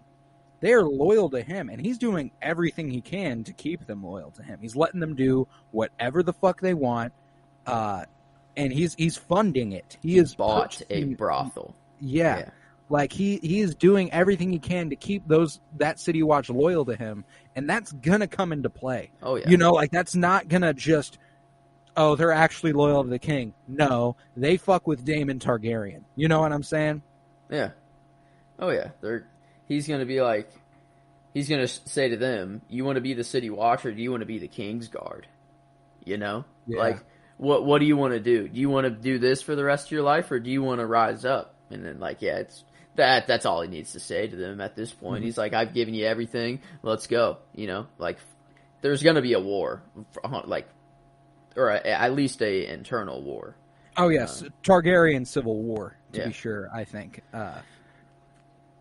I think almost certainly. But this next scene is another one of my favorites in this first episode, where Viserys summons Daemon before the Iron Throne to ask him directly if he said the whole. Heir for a day thing. And Daemon kind of looks down and he's like, we all mourn in our own way, Your Grace. What a way to say it. Like, what a way just to be like, yeah, I said that, but he's like, that's just my way of mourning. I thought it was funny. Yeah. Like, wow. I love how Viserys has sword in hand as well. Oh, yeah. And it was such a great, like, the framing of those shots where, like, it was him blurred out and just his ring holding the fucking sword there was so fucking cool. And, his whole, like, what the fuck is wrong with you, dude? Like, holy shit, you can't say that shit. And, Viserys unleashes on him, saying that he's made excuses for him forever, and Daemon shoots back that he's never once in the 10 years of his reign asked him to be Hand of the King. And he's like, excuse me? What the fuck does that have to do with anything? What's your fucking problem, man? Why would I do that? He's like, I'm your brother, and the blood of the dragon runs thick. And he's like, bro, fuck you. He's like, fuck you, man. You went off, laughing with your whores and your lick spittles, which is my favorite line of the episode. That's the line? That's my line. That's the line. Laughing with your whores and your lick spittles. I was just like, that's so Game of Thrones. I'm like, we're all the way back in. But Daemon states that, he can protect him. And Viserys says, from what? And Daemon shoots back, yourself. And then the king is like, you know what? Fuck you. Fuck you. Otto is a more honorable man than you will ever be. I have to disagree, personally. Well, who would you rather? Who is? They're both pretty bad. They both Here's suck. my thing. I'll need to see more. I don't like Daemon. Don't get me wrong. I don't like Daemon. I think we have seen the depths of his, like, the worst aspects of him. Oh, you think he's gonna be redeemed? I don't think it gets worse than what we've shown of Daemon. I think we got a fully rounded view of who Daemon is. Otto is a conniving, backstabbing bitch. You know what I'm saying? Like, Daemon, I don't think Daemon's fucking around when he says, I can protect you. From what? Yourself. You do not have a good view of the people who are around you. You don't know what's really happening here. I truly think that Daemon does have a love for his brother, does have a love for his niece, and does have a love for his family. I do think he loves the Targaryens, and he wants the Targaryens to continue to reign. Obviously, he wants power for himself, of course, but so does Otto, Yeah. And I think he'll do everything he can to protect the Targaryens from Otto and his family. Ooh, it's always a fight for the throne, man. Always. Always. And there's bound to be more players that are going to come into it. And I think it's not even crazy to theorize that Corlys and Rhaenys will come into play and kind of make a play for the king and queen of the realm and stuff. I think once a war breaks out, that's when a lot more players come into it and are like, you know what? Fuck it. They're fighting for the heir. Why aren't we going to be a part of this? You know what I'm saying? But the king goes ahead and sends Daemon back to the Vale because he's no longer the heir. And as Daemon leaves, Viserys cuts his hand on the chair, and it bleeds. But thereafter, the king meets with Rhaenyra down in the dungeons where Balerion the Dread's skull lies, and he's talking about continuing the Targaryen reign. He apologizes to her for being so focused on having a son, and tells her that now he believes she was made to wear the crown. Then he shares with her the secret that Targaryen rulers have been passing down ever since Aegon. He had a very unsettling vision of the end of the world. It is to begin with a terrible winter, gusting out of the distant north.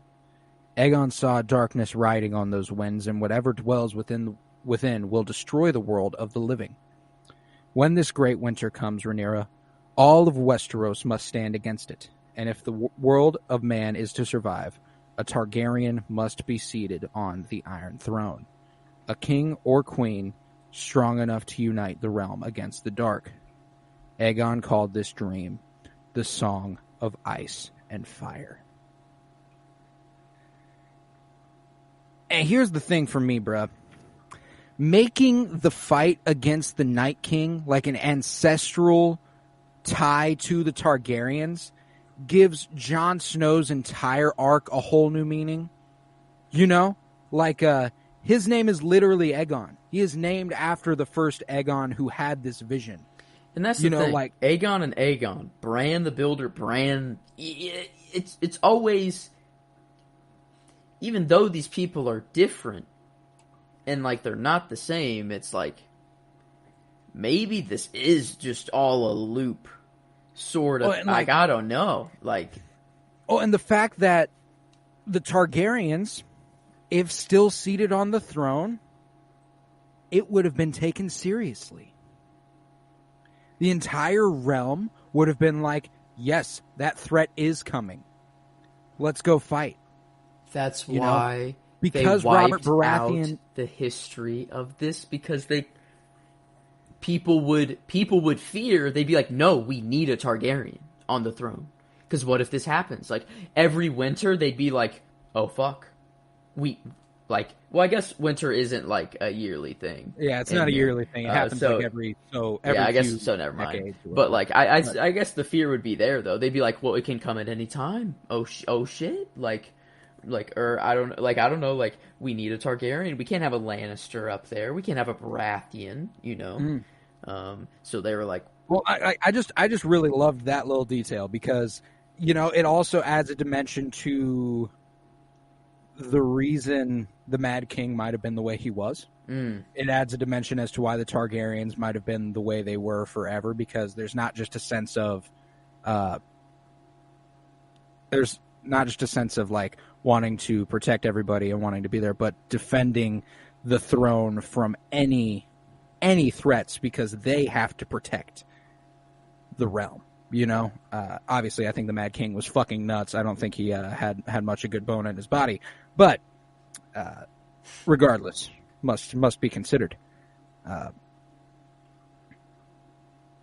Yeah, this whole scene being intercut with all the other houses pledging fealty to Viserys and Rhaenyra, with Alicent dressing her friend for a very public pledging of loyalty. Resting her head on her shoulder and the nape of her neck, and I don't know, felt intimate. And meanwhile, Daemon brings Mysaria to meet a dragon named Caraxes before they go for a little ride. And then we cut to black with Rhaenyra on screen, and the Game of Thrones classic theme swelling. Caraxes, and thus includes. Caraxes is just 2 above Syrax, the first dragon we saw. Yes. He's the Caraxes 9th. is Daemon's dragon. Syrax is Rhaenyra's dragon. Yeah. So Daemon has the 9th biggest dragon. Rhaenyra has the 11th. It seems, I guess, on this chart at least.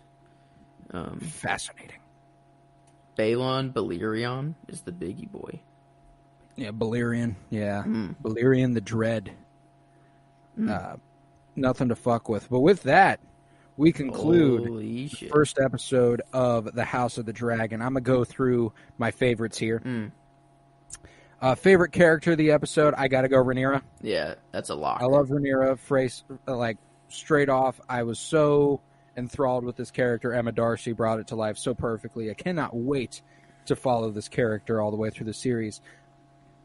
I will, however, say the characters that made me go, oh, yeah, this is Game of Thrones, were Daemon Targaryen and Otto Hightower. I was like, we're back in the fucking thick of it, baby. Like, these guys are the pot stirrers. They're going to get the shit rolling. But Rhaenyra, she's going to be the one I root for. You just know that's going to be the case. My favorite scene was the intercutting of Viserys telling Rhaenyra to be the heir before the skull of Balerion the Dread, intercut with everyone pledging fealty to her. That shit was fantastic. Favorite line, laughing with your whores and your lick spittles. I thought that was fucking hilarious. And my favorite shot comes at 13 minutes and 39 seconds, where Rhaenyra is laying on Alicent's lap, looking up to the sky, and the colors all here just came together really beautifully. There's just the blue of Alicent's dress makes the blue of Rhaenyra's eyes pop like crazy. Oh, wow. Yeah. The ring Alicent's wearing matches the colors of her dress. The colors in the book match. Yeah. Yeah, just like all the colors there come together really pleasing. And like it's another one of those examples. I've talked about this. Like there are obviously some gorgeous landscape shots, some gorgeous, epic, beautiful visuals in this show. But when you can give me a simple shot that's just characters hanging out, doing their fucking thing, that's when this shit is going to be good for me. You know what I'm saying? Like, if you can bring that to life in a visually fascinating, compelling way, that's where I'm going to be at. And, like, they're under the Godswood. Even the shot, like, a couple seconds later, whenever Alicent gets up and Rhaenyra lays on the ground still, it's just fucking gorgeous because you see the Godswood in all its glory. You see Alicent walking away, Rhaenyra on the ground. It's just beautiful. I absolutely loved that scene. And this show, just overall, has been visually stunning. Yeah, I'd say if I were to pick out a shot, it would be like the opening, seeing King's Landing in all of its glory kind of for the first time. Because I was like, that was just kind of my moment of like, okay, we're back in Game of Thrones. That's motherfucking King's Landing. But also, holy shit, that looks so good. Like, I can see into every alleyway almost, it seems like it used to be like cloudy, it felt like foggy, King's Landing, like the detail wasn't like all the way there, but still crazy. But like this was like, I don't know, like we're here, you know. Line, I don't there really were multiple know. shots in this episode that I just thought were gorgeous, like Daemon Targaryen sitting on the Iron Throne. The way it looked was gorgeous.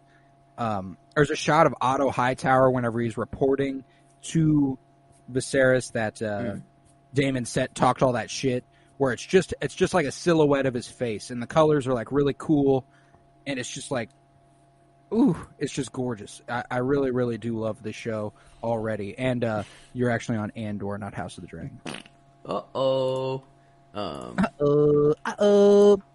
But yeah, let's throw the classic Penny Bloom rating at this thing. Oh yeah, I think I'm already confident in the enjoyment category for here. I guess if you want to lay the groundworks for the system. Let's lay the groundworks for the first timers here on the Fire and Bloom podcast. We've got 3 categories. We got out of 5 stars as far as our enjoyment is concerned, just how much the episode connects with us on an emotional level or otherwise. It's entirely subjective. However you're fucking with the episode, that's how you're going to determine that rating. Out of 5 stars. We got a genre rating. Out of 5 stars, how well the episode fulfills its genre. And this is going to be fantasy television. And that's pretty damn good, if I had to say so myself. So out of 5 stars there. And then out of 5 stars critically. And that's all things to be considered when it comes to critically, objectively looking at an episode. That's cinematography, visual storytelling, acting, score, just all things considered there that come into play. Writing, acting, all of it goes there. And then we combine those 3 ratings to form our final rating out of 5 stars. So not entirely objective. We got a little subjectivity in there because of our enjoyment. That's what gives it the Penny Bloom flair. So I'm excited. I think for enjoyment, it's safe to say this is a 5 out of 5. Yeah, there's no question about it. I was hyped. 8 o'clock hit. Like I took a nap before this episode, and my body woke me up like 5 minutes before 8 o'clock. It was kind of nuts. And my body was ready. I was fully ready, and they delivered. It lived up to what I was wanting. Yeah. You know, like that was important for me. Is that like I expected a lot, and it delivered. You know, like I was like, we are back in Game of Thrones, and it felt right. I feel like we've got a really good lay of the land as far as the characters that are going to be massively important. It is Game of Thrones, so like. I expect we'll meet another couple characters in the next couple episodes that are still going to be massively important because that's how Game of Thrones does shit. So like, I'm extremely excited to be diving in here. But yeah, I'm a 5 out of 5. I've got no doubt. Oh yeah, yeah. That was instant. That was known. Now, how this. Like, fantasy-wise, we got dragons. We got the Questions of Succession. Yeah, which is always a classic. Yeah, we got the kings and queens of it all. The prologue that's like this, the 14 bids and the 2 were considered, and then the end, the Song of Ice and Fire, that whole bit. I mean, medieval fantasy. Shoot. We got a tournament. Yeah. Jousting tournament. It's pretty damn high. I do want to leave some room to go up. Because I do think there is a pinnacle they have not reached here. That's the thing, is that it's probably going to go up from here. Like, this is just the jumping off point, which is insane. But I think, like, I'm at, like, a 4, 5, 4. That's what I was thinking. 9 out of 10, 4, 5 out of 5 stars feels fair. Like, I think that's about right. It was a damn good episode of medieval fantasy television. But I've seen other episodes of Game of Thrones that are 5 out of 5s, and this wasn't quite that, you know. Damn close. Mm-hmm. Damn close, but not quite. So 9 out of 10, 4.5 out of 5 feels right. And then critically, this was a damn good episode of television, homie. Talk about a complete story in one episode. Like, I am so satisfied for this 1 week, but also I'm like, I need the next episode. So, like, they delivered on that front. Acting. They delivered on the acting side of things. Like, I can't get over how good Matt Smith is as Daemon Targaryen. Yes. Like, even though I can only see Morbius for a little bit, it was only for, like, the first couple minutes. And then I'm like, that's Daemon. Like, that's, like, I don't know. He, like, synced into the character. Like, it just was gone. So fucking good in this role. And, like, I love Patty Considine as Viserys. I love Emma Best or Eve Best as Rhaenys. Steve Toussaint as Corlys is awesome. I mean, not to mention Emma Darcy as Princess Rhaenyra. That feels just spot fucking on. Like, I don't think there was a performance in this episode where I was like, could have gotten more out of that. You know, like Rhys Ifans as Otto Hightower, amazing. Emma Carey as Alicent, fucking shit up.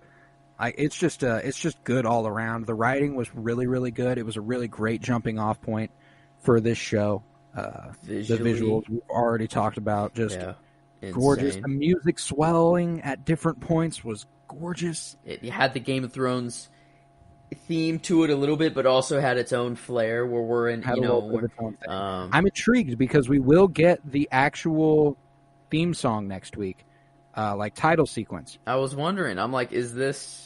I was like, it was still okay. It was still hype, but I was like... Now, let's play some bets. Is it the Game of Thrones theme song? Or is it a new one? I think it's the Game of Thrones theme song, but older. Not with, I don't know. It'll feel more... mythic. Yeah, I think. Okay. Maybe, like, I don't know. I feel like a little bit more like these credits at the end. I don't feel like it's the exact, I don't feel like it's the exact same song. Yeah, so, I don't know, man. But regardless, I absolutely love the music in this episode. Visually, that's got to be the highest thing for me right now. Like, that's the thing that's making me go, oh my God, I'm so glad I'm watching this. It's been fucking glorious. I'm really high on this episode.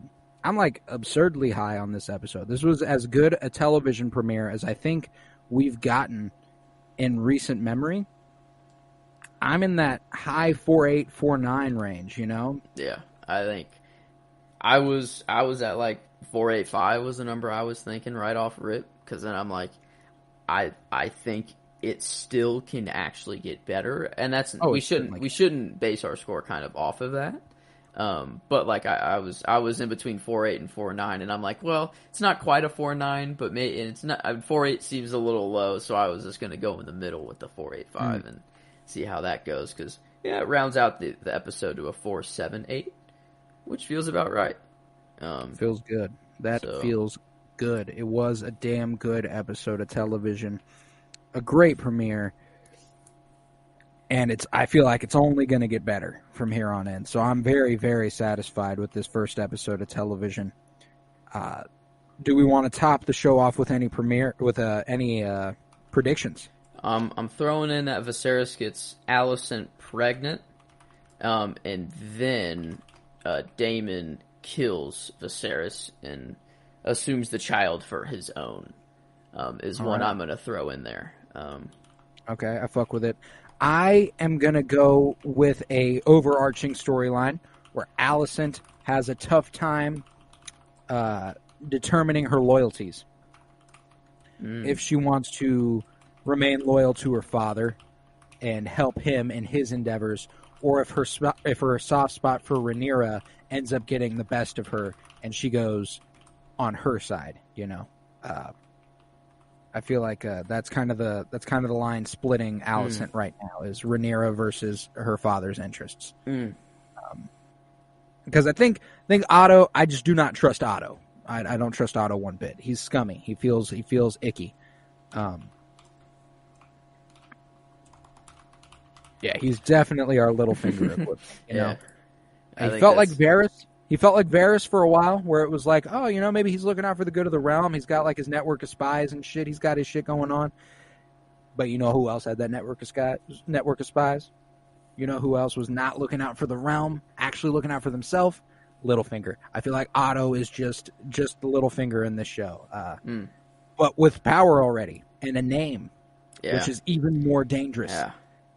He's already handed the king. Yeah, that's scary. That's scary.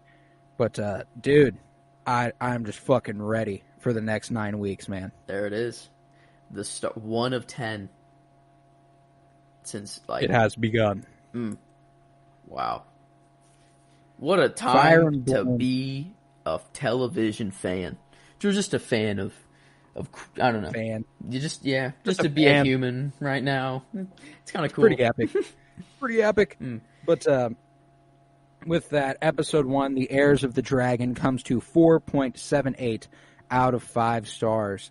A damn good way to kick off the show. So very happy with that. And with that, we conclude this episode of Fire and Bloom, a House of the Dragon podcast presented by Penny Bloom.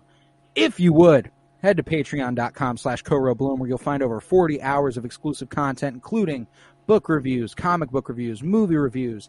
I just saw Beast yesterday starring Idris Elba, Bullet Train last week. I'm going to try and get a Patreon up about those. I'm going to do my weekly poll list every Thursday. Missed last week, but I'm going to get that remedied here in a little bit.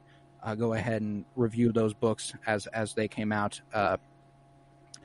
And with that, head to Twitter, follow @PennyBloomPod, follow on Instagram @PennyBloomPodcast. Keep up with me and Joe as we continue our 52-year journey through film on Fridays. This Friday is 2004's Kill Bill Volume 2. It will top off August for us, which is so satisfying. We're almost done. We're almost there. The 52-year journey through film has been going strong, and it will only get stronger. I'm thinking about covering She-Hulk on the Patreon week to week after that premiere. I was like, you know what? Oh, yeah. I think I might have to. So maybe I'll hit you up here in a little bit after you get out of class at 1. We might run through a Patreon real quick if you're down for that. I'm down. But, all right, bet. So, with that, I was Colton Robertson. I was joined by Joseph George. Thank you very much, homie. Oh, thank you for having me. Always a pleasure to be here, and I can't wait for these next couple weeks. Oh, I cannot wait, my friend. Remember to join us next week for Fire and Bloom. Peace, love, and bloom. And laughing with your whores and your lick spittles.